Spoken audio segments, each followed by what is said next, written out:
What's up? Welcome back to another review, this time of the 2003 horror film Darkness Falls. Now, this is a movie that I think I might have seen years ago, but I saw it so long ago that I did not remember a single thing about it. So I went into this with an open mind, and I was pleasantly surprised by this movie. I actually liked it. I didn't love it, but I did like this film, and I honestly think it's a bit underrated. I don't think it's nearly as bad as the Rotten Tomatoes score says it is. And I think for what it is, it's a fairly effective movie. I think it has a great lead character that you like and you care about, who has a nice personality, that has some good direction by Jonathan Liebesman. This is his directorial debut, and I thought it was fairly impressive, to be honest, for a first-time director. This is a concept that there's a lot going on in this script. I mean, in terms of effects wise and things that he needed to balance out, which he honestly makes it look easier than it is. I mean, having to deal with all these different effect shots, having to make sure that a lot of different sequences stay in the dark, but at the same time there's also light also involved. That had to be somewhat difficult, and that's a pretty tall order for a first-time director, and I think he did a good job with it. I actually do agree with the little review here for sheer terror. Runs rings around the ring. I wouldn't necessarily say, yeah, I'm not a fan of The Ring. So, since I like this movie more than The Ring, I do agree with that. Now, I know I'm in the minority here, but I also haven't seen The Ring in years, so, I'd be willing to give The Ring another watch, but that type of Japanese horror isn't really my cup of tea, so to speak. Darkness Falls, though, is a film that I like the idea. I think it took things that were touched upon and in previous films and improved upon them. And yeah, I don't understand the terrible reception this film gets. I do feel it could have been strengthened a lot by an R rating, but I don't think the film is terrible because of it. There are some things that I think it isn't as good at as it could be that do bring the film down for me. But overall, I thought it was a pretty solid film. It's directed by Jonathan Liebesman, based on a screenplay by Joe Harris and James Vanderbilt and John Fasano, based on a story by Joe Harris. And this is a film that is actually loosely based on a true legend, the story of Matilda, Matilda Dixon. So, who was, I guess, was this woman who was light sensitive. And there was a legend, of course, that had gone on, and it becomes some sort of urban legend that had ended up spreading around and became a part of folklore. Now, the film stars Chaney Kley as Kyle Walsh. He's our lead, and I thought Chaney Kley did a really, really awesome job here as a lead. It was really refreshing to see a male lead in a horror film, even now, and it was done respectably. It was done in a really nice way. This is a character you felt for, you sympathized with, and you rooted for. It's really too bad what happened to the actor. He passed away of sleep apnea when he was only, I don't think he was even 30 years old. Like, he was in his mid to late 20s. It was way too young for somebody as talented as Chaney Kley to die. But at least he left his mark on this film so that we can all, see the movie and appreciate what he brought to this world through the film. I honestly thought after seeing this, he would have been a perfect casting choice for playing the male lead in a Silent Hill film if they actually did base the movie off of the video game and had a male lead and didn't do some dumb shit where they're all like, well, the male lead in the game, he acts a lot like a girl anyway because he's all motherly because he cares for his daughter, so let's just let's just gender flip him. Let's turn his character into a female. I don't know why. I have no idea. It's a missed opportunity, and that's another one of the many reasons why Silent Hill, the movie, is pretty disappointing. Now, apparently, so you have Chaney Kley plays Kyle Walsh, Joshua Anderson plays a young Kyle Walsh. You also have Emma Caufield as Caitlin Green. I didn't mind her in this. I thought she could have been a bit better. She and Chaney, I didn't really feel like they had that much chemistry. But her performance was, it was there. Emily Browning plays young Caitlin Green. Lee Cormie plays Michael Green, I believe, and you also have Grant Piro plays Larry Fleischman. Larry Fleischman, I believe, is yeah. Larry Fleischman is like the plays one of Chaney's old one of his friends from back in the day. I thought his performance was really honestly pretty bad. He's trying to be this kind of nerdy guy and never came across as genuine. It just, I don't know. His character wasn't very likable either, so that probably didn't help. You have John Stanton who plays Captain Thomas Henry, Sullivan Stapleton as the Officer Matt Henry, Steve Mouzakis as Dr. Peter Murphy. This really doesn't have any big stars in it. And that kind of adds to the film's not necessarily authenticity, but it makes it stand out because it doesn't have any big stars. So it has a lot of unknowns who really they do the best that they can with what they have. And you can tell that they're passionate about the film that they're in, even when you have actors that I don't really think that did that great of a job, like the guy who played Larry Fleischman, but still, the effort is there, and that earnestness really does come across to me, and I do like that. Now, it features a score composed by Brian Tyler. I thought the score was pretty. I thought it wasn't the best score, it wasn't the greatest score ever, but I thought it was adequate. It was sufficient. It was a sufficient score. It added some atmosphere to the film. It wasn't particularly memorable, but you did in the score though. There were some nice pieces that were pleasing to the ear, and certain bits of the score that Tyler did added to the suspense or to some of the sequences that were more action packed. And you could hear in the notes the potential that Brian Tyler would later show later in his composing career. Um, it also features cinematography by Dan Lawson. I thought for the most part the cinematography was good. It wasn't great. I mean, there was some potential for some really beautiful shots, but it's like the film just really didn't want to go there. So so that was kind of a little bit of a missed opportunity. The editing by Timothy Alberson and Steve Merkovich I didn't think it was egregious or anything. I thought it was adequate. It was all right. The film has a pretty short running time. It's only 86 minutes long, which is really short, and that 11 minutes of that is end credits. So the film has good pacing for the most part. I thought it kind of got a little bit saggy in the middle, but then it picked up its pace big time in the last 35 minutes or so, and there was nonstop action and thrills, I thought. And so yeah, the film had a budget of about $11 million, and it made about 47 million in the box office, so it made a profit. So, but I think it didn't do as well as Revolution Studios, and I think it was Sony. Yeah, Sony, Columbia Pictures would have wanted it to do. It wasn't released at the right time either. It was released in January, on January 24th of 2003. So, you have this type of movie and you release it in January. I don't know why they chose to do that.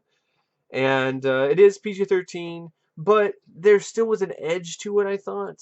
I still thought there was an edge there, and I still thought it was an effective enough story and had a good lead that drew me in, that it was still a fairly effective horror film for a PG-13 rating. I think it could have had more. I would have liked to have some gore, but even though it wasn't there, I still thought there was some good ideas here. There were some good performances, some great makeup effects by Stan Winston and company.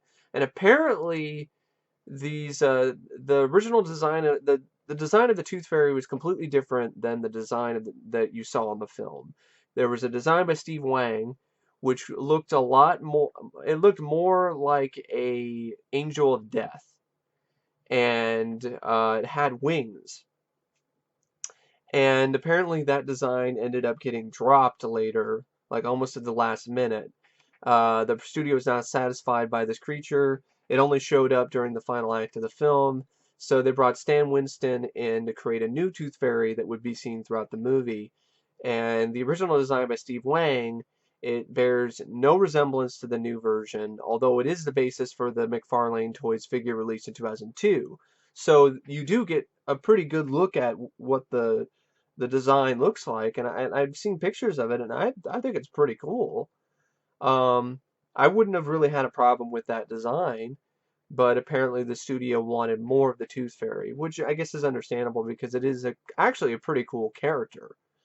And according to Steve Wang, the script changes came in, and his winged toothy creation was jettisoned, and in favor of Stan Winston's design. And Doug Jones apparently played the Tooth Fairy in Wang's makeup design. So, yeah. So it's really too bad that Doug Jones is a great creature suit actor, and he probably would have brought a lot to the role. But still, I'm not going to complain about Stan Winston's design. I thought it was well done. It's kind of reminded me of Darkman, kind of just burned face type thing. Um, so yeah, the basic gist of the plot, it starts out in the town of Darkness Falls. There's a widow named Matilda Dixon who's adored by the town's children. The film starts out with the opening credits sequence that tells you about the legend of Matilda Dixon. She loves the kids love them. She gave them gifts and gold coins when they lost their teeth, earning her the nickname the Tooth Fairy. A fire in her home left her face disfigured and sensitive to light, and in order to protect herself from the light, she wore a white porcelain mask and only left her house at night. The town's adults were suspicious of Matilda, and they blamed her when two children ended up going missing. Instead of waiting for things to work themselves out, they decided to be rash and despicable, and they hanged her, and they exposed her face to light. Dying, Matilda swore vengeance. And when the two missing children returned home unharmed, the townsfolk realized their mistake and quickly buried Matilda's body. The story of Matilda the Tooth Fairy became a legend, and it's said that her dark spirit visits children on the night that they lose their last baby tooth. If anyone sees her when she visits, they are marked for her vengeance. Right there is actually a really interesting and intriguing story. And then you flash forward to you have a young Josh, young Kyle Walsh, played by Joshua Anderson, and this is actually a really tense scene, I thought, where the Tooth Fairy shows up and ends up killing his mom. And apparently the law enforcement, they don't they just automatically assume that Kyle did it, that he killed his mother. And so he gets sent to a mental institution and all of that, and he was trying to ask this girl they had a crush on to a date, to the school dance. She's played by Emily Browning, who plays young Caitlin, and just things went completely disastrous. And I thought it was a pretty shocking opening, pretty opening sequence. It was well shot, as well edited, well directed. It was a very effective sequence, and for a PG-13 rating, it still had impact because it's still this creature or whatever it is killed his mother. So, and this is when he lost his last baby tooth. The night he sees Matilda, he realizes the story is true. Of course, he was thinking it was all just a bunch of BS, but then, you know, he shines a light. He sees the Tooth Fairy. He then sees his mother killed because she saw Matilda. And then, of course, the police arrive and take her to the mental hospital. Then it flashes forward to 12 years later. Caitlin is all grown up. She's played by Emma Caufield, and she telephones Kyle, played by Chaney Kley, to ask for his help with her younger brother Michael, played by Lee Cormie. And this is his acting debut. I thought Lee Cormie was there, Like a lot of the actors in this, they except for Chaney Kley. Chaney Kley to me really stood out, and I thought he did a great job. But Lee Cormie and some of the other actors are just there. They had their good points and they had their bad points. Uh, Michael refuses to sleep in the dark because he's afraid of the Tooth Fairy. Kyle still suffers fear and paranoia from his encounter with Matilda, and he has dozens of flashlights and medications for anxiety and depression. Kind of reminded me of the character Tommy Jarvis from Friday the 13th Part 5. Like, what would the natural progression of this character be? And this type of frazzled character who you sympathize with, who's dealt with a lot of shit in his life. And he's seeking redemption, but he just doesn't know where to find it. And he ends up finding it here 12 years later when he meets back up with Caitlin and decides that he's going to try to help her younger brother, Michael. Uh, Kyle visits Michael at the hospital, but he denies any relation to his condition, and he walks away from Caitlin, who believes his story. Because at first he was like, "No, I don't want to help. I don't want to get involved because he's this drifter, and every time he seems to get involved with things, things don't go the way that he would plan, or things go wrong." And also, he probably also still has a fear. He has a deep set fear of the tooth fairy, and so he doesn't want to face his fears. But through the course of the story, he has to man up and face his fears. And there's some nice, I thought there was some really cool script ideas and concepts thrown around for his use of the flashlights and things like that in order to make sure that Matilda isn't going to attack him or other people later on in the film. So Kyle eventually has a change of heart. He tries to warn others of Matilda, but of course he faces ridicule and skepticism. There's a lot of people just being skeptics, are like, "We don't believe you. Come on, this is ridiculous. Like, what do you expect us to believe? You're the guy who killed your mother. What are you doing back here?" And of course, nobody believes him. And the Tooth Fairy just kindly obliges to kill all these people in the town, regardless of whether or not they want to believe in Kyle's story. There's a lightning storm that blacks out the whole town, and this is where the film really starts to pick up because think about it. You have this creature, this spirit, vengeful spirit of some sort, that's only comes out and attacks at night in the dark. Now the entire town is out. The lights are all out, and she has a total smorgasbord to choose from now, and no one is safe. And the suspense really ratchets up in this moment in the film. This is where Kyle realizes that Michael and Caitlin are in danger, so he rushes to the hospital. He rescues them and gains allies with other people as they realize that his story is true, including the police officers who didn't buy his story earlier. So Kyle, Michael, and Caitlin hide in the local lighthouse. They are helped by several medical personnel, all of whom will end up being killed by Matilda. And I like this sequence. I like the sequence in the police station. That's where, because he got arrested earlier because the cops don't believe him. And I like this sequence. The Matilda shows up, and this is an example of some quick cut editing that actually works in a film's favor. And Matilda shows up and just takes out all these cops real quickly, and a pretty fast-paced sequence. And then it goes in, and it keeps speeding up. There's a nice little car chase moment where Kyle is there with Caitlin and Michael, and the Tooth Fairy's chasing after him. And there's another nice moment where I think he ends up like scaring her off or getting her to go away with flashlight out the window or the headlights of the car. And then they end up in the hospital, and there's a whole scene where there were Kyle and the rest of the people, Caitlin, Michael, and some of the other survivors are trying to get out of the hospital, and trying to get away from the Tooth Fairy. And it's a really suspenseful, tense, exciting sequence where they're leaping from one set of stairs to the next, trying to stay in the light. I thought that was a really well done sequence. And there's a lot of those type of sequences in this film, and that's one of the main reasons why I like the movie so much, is because of this idea and because of the male lead, Chaney Kley, Kyle Walsh. So they go to the lighthouse. Matilda tries to kill Kyle, But before she can do so, the lighthouse lights up. The sudden exposure to light causes her pain, and it lights up because they were able to fix the fuses and things like that. And that was a nice little tense scene where even before they even get to the lighthouse, where they have to go down this dark hallway, and there's only like a little bit of light. And if they end up going into the dark at any moment, the Tooth Fairy's just right there, quick, and grabs somebody.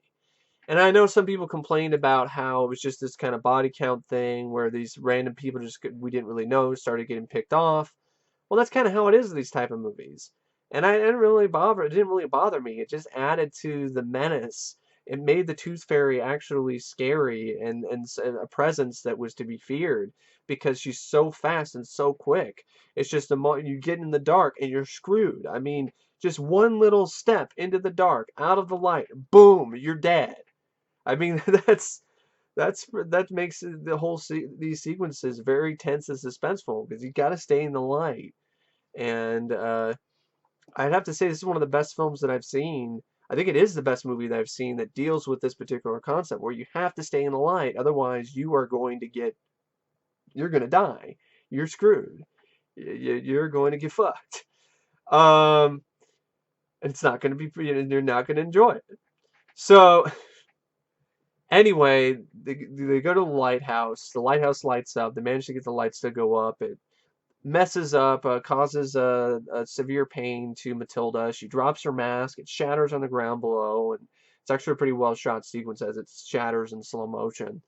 Kyle then sees her disfigured face. Great effects by Stan Winston, and he realizes that she's now vulnerable. And he even has like a badass one-liner where he's like, "I see you, bitch." I mean, I love that type of stuff. I really do. I know a lot of people might find it cheesy. I find it charming. I find it charming, and it's something that I do enjoy. There's some nice little fun lines here and there in the film. I mean, Kyle talking about the hospital. He's like, when this hospital goes dark, we're all dead. And then you have the whole thing where the officer and this one police officer is joshing around, just messing with Kyle, and he's like, "Is she gonna get me?" And Kyle's like, "Yes." I love how deadpan he was with that. He's just like, "Yes," and she does. She does get him. And one of the psychiatrist guys is talking to Kyle, and he's like, "Are you one of these doctor guys in the hospital?" He's like, "Are you crazy?" And Kyle's like, "Yeah, a little bit." So and then there's another one with another officer, and this guy's like, "You're crazy, Walsh," and Kyle's like, "Crazy isn't what it used to be." So I enjoy that. I mean, there's some nice little fun lines of dialogue. It kind of felt like a throwback to like an '80s horror film at times, especially with its tone and with its charm. So you have this nice climax. He's like, "I see you, bitch," and then he ends up. She tries to attack Kyle, but his sleeve catches fire and he kills her. He says, "I see you, bitch," and then kills her by striking her in the face with his forearm while it's on fire, which is actually pretty badass. And as the film ends, a boy is being tucked into bed by his parents. He is scared because he just lost his last baby tooth. He finds that his mother's replaced the tooth with a gold coin, showing that Matilda and her curse are gone. That was kind of an awkward scene. I honestly thought that was kind of weird. It kind of looked like it was tacked on. I think it should just ended with Chaney just hitting the Tooth Fairy in the face. Saying, "I see you, bitch." Boom! I thought that was a perfect way to end it. End it with a bang. But anyway, yeah, that's Darkness Falls. I don't really know what else to say about the movie except that if this concept does interest you, or you haven't seen the film in a long time, or if you like what you see in the trailer, I'd recommend checking it out. Check it out for yourself. I might have said and explained things and gave away some moments and all of that, but me explaining it to you is nowhere near the same as actually watching it unfold on the screen. And for a film that had a first-time director and really didn't have any big stars, I thought it held up pretty well. So yeah, I don't know yeah.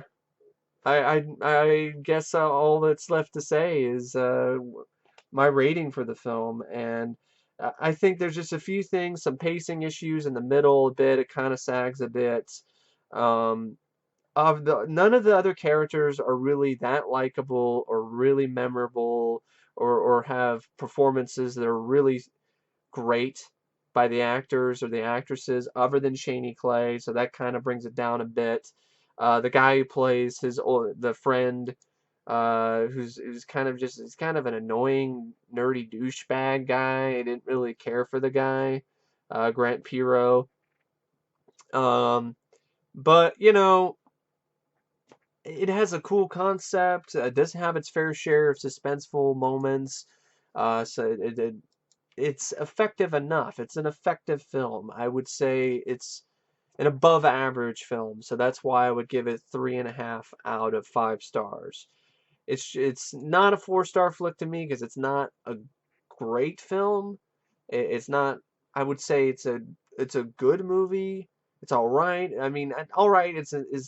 That's selling it short. It's above average. I don't think it's nearly as bad as the critics make it out to be. I've seen 10 times worse than this. This film has way more original, cool concepts and great performance by the lead. And that's something that I can't say for a lot of these other films that have the same low rating as this film does. This film is nowhere near as bad as this rating suggests, and I actually do feel it is quite underrated in that regard in comparison to these other films that get the same low ratings as this movie does on Rotten Tomatoes and other critic sites. This is a prime example of a film to me that you need to watch for yourself to see what your opinion is on it. Don't just take the Rotten Tomatoes' word for it. Don't just take Metacritic's word or IMDb. Go out and check it out, especially if you're curious about it.